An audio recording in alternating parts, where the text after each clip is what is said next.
I've used concrete before for work purposes, but never really for a personal project. Concrete is an amazing material, but I just never got a chance to actually use it myself. So I was interested in just kind of trying it out so that I can get a feel of what is involved whenever mixing concrete. Part of it was just, that seems really cool. I'd like that perspective. Another aspect to it is it's a really great material. It feels good, it's nice, it's hefty, it's strong, and it's one of those industrial sleek looks. So you can do some really interesting things with concrete since it's so formable and moldable without having to be at like ridiculously high temperatures. In this first round, on a small scale, before I start doing a couple of other projects that are going to involve concrete in the future. So that's what pretty much this video is about today.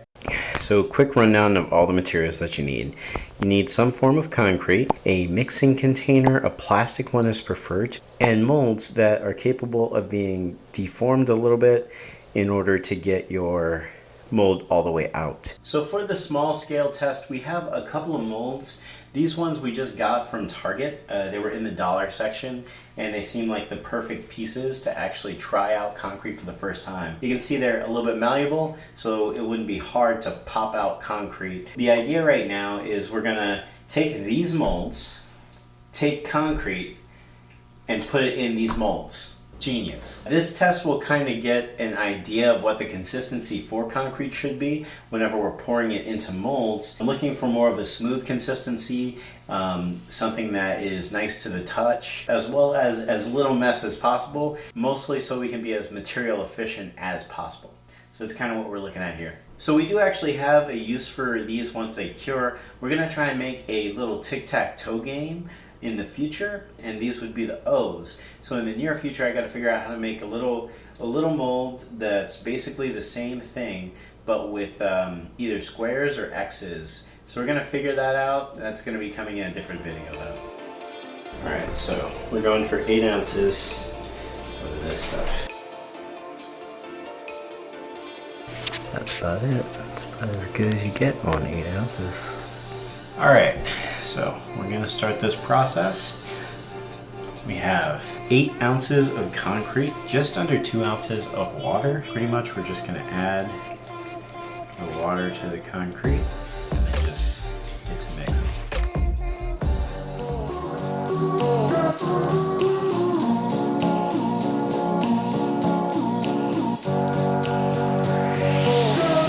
This feels more like wet sand than pancake mix.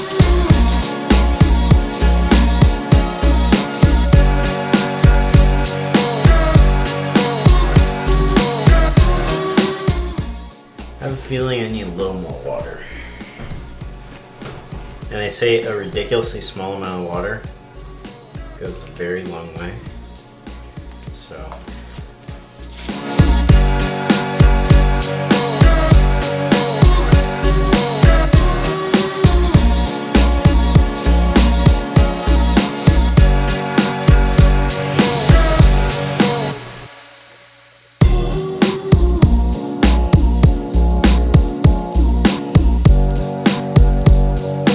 So I feel like this is pretty good. We're gonna go ahead and add that to our first mold here and see what we can make that look like. So color matters.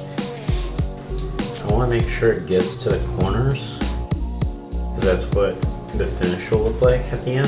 So I push it down a little bit on the sides.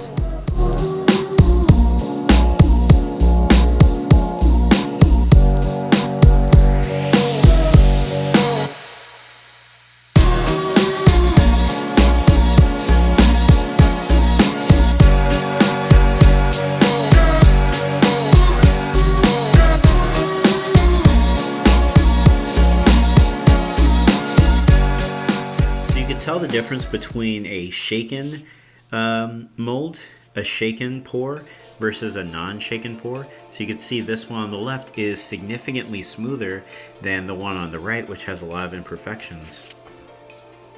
When you shake it a little bit, you can see them start to come out, as well as some air bubbles pop up at the top of it. And that's all things that you want. I also have a couple more of these guys. So So we say we mix up one more batch that's a little bit bigger, and we go ahead and fill these up too. So now we just have to wait for these guys to, cure. The water from them is going to evaporate somewhat and allow the concrete to set and form together. Pretty much just a waiting game until these guys are ready to show us what they got. Alright, so it's the next day. It's not quite 24 hours later, but I figure we're not going to be walking on it, so I'm going to try and demold a couple of these and see what we got. Just start with this one right here. On the top you can actually feel it. It feels grainy on the top here, so it feels like it's not quite done, but when you tap into it or try and press on it, there's definitely a pushback. I do feel some moisture on it, so that's definitely a factor in it. But we're gonna try and just take this out of here.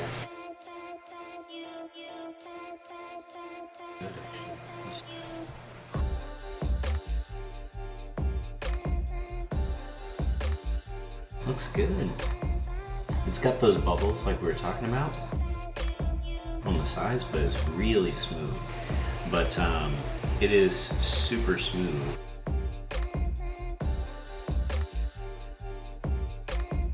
That's pretty good. That's kind of what I was looking for. Like that texture with a couple of air bubbles, but not too much. But I'll say it's more air bubbles than I'd like it to be.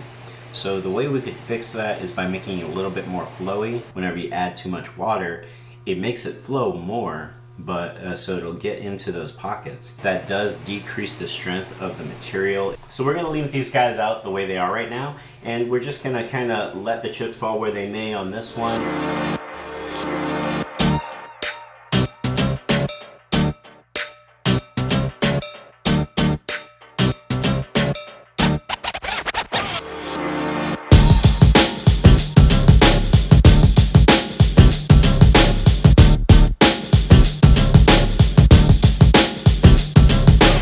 The bottom of it is ridiculously sharp. That's the edge that came out of the very top of it. So that needs to be sanded. We also want a very rough bottom for this piece. So we're looking at hitting that side up with some 40 grit and probably leaving it finished at that point.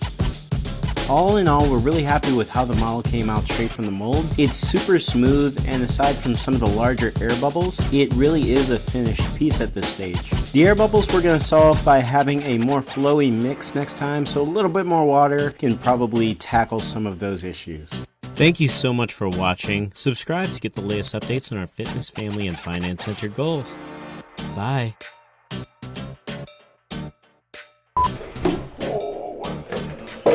We do actually have a plan for these. They're not just going to be like nice little paperweights. They're going to be paper weights. No, that's not. These aren't going to be coasters. Look at that. You want your coaster to look like that? Come on now.